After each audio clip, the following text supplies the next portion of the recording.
ദൈവ തിരുനാമത്തിന് മഹത്വമുണ്ടായിരിക്കട്ടെ.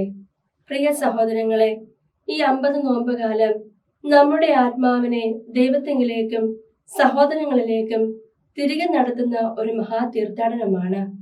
ഈ യാത്രയുടെ ഏറ്റവും പ്രധാനപ്പെട്ട ഘട്ടമാണ് അനുരഞ്ജനം എന്നത്. യഥാർത്ഥത്തിൽ അനുരഞ്ജനം എന്നാൽ വെറും ഒരു മാപ്പ് ചോദിക്കലല്ല, മറിച്ച് തകർന്നുപോയ ബന്ധങ്ങളെ ദൈവകൃപയാൽ വിളക്കി ചേർക്കലാണ്. നാം നോമ്പെടുക്കുകയും പ്രാർത്ഥിക്കുകയും ചെയ്യുമ്പോഴും നമ്മുടെ ഹൃദയത്തിൽ സഹോദരനോടുള്ള വിദ്വേഷമോ പകയോ ഉണ്ടെങ്കിൽ നമ്മുടെ ആത്മീയത അപൂർണമാണ്. വിശുദ്ധ മത്തായിയുടെ സുവിശേഷം നമ്മെ ഓർമ്മിപ്പിക്കുന്നു, നീ ബലിപീഠത്തിൽ കാഴ്ചയർപ്പിക്കുമ്പോൾ നിന്റെ സഹോദരന് നിന്നോട് എന്തെങ്കിലും വിരോധമുണ്ടെന്ന് അവിടെ വച്ച് ഓർമ്മ വന്നാൽ കാഴ്ചവസ്തു അവിടെ ഉപേക്ഷിച്ച് പോയി ആദ്യം സഹോദരനോട് രമ്യപ്പെടുക എന്ന്. അനുരഞ്ജനം എന്നത് ഒരു തോൽവിയല്ല, മറിച്ച് സ്നേഹത്തിന്റെ വിജയമാണ്.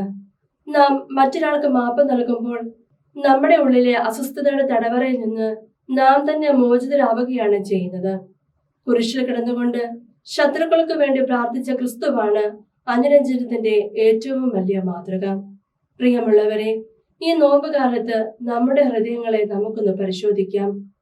കഠിനമായ വിദ്വേഷത്തിന് മതിലുകൾ തകർത്ത് ക്ഷമയുടെയും കരുണയുടെയും പാലങ്ങൾ നമുക്ക് പണിയാം. ദൈവത്തോട് അനുരഞ്ജനപ്പെടുമ്പോൾ ലഭിക്കുന്ന ആ വലിയ സമാധാനം നമ്മുടെ ജീവിതങ്ങളിൽ നിറയട്ടെ. അങ്ങനെ ശുദ്ധമായ ഹൃദയത്തോടെ നമുക്ക് ഉദ്ധാന തിരുനാളിലേക്ക് പ്രവേശിക്കാം. ദൈവം നമ്മെ ഓരോരുത്തരെയും സമൃദ്ധമായി അനുഗ്രഹിക്കട്ടെ.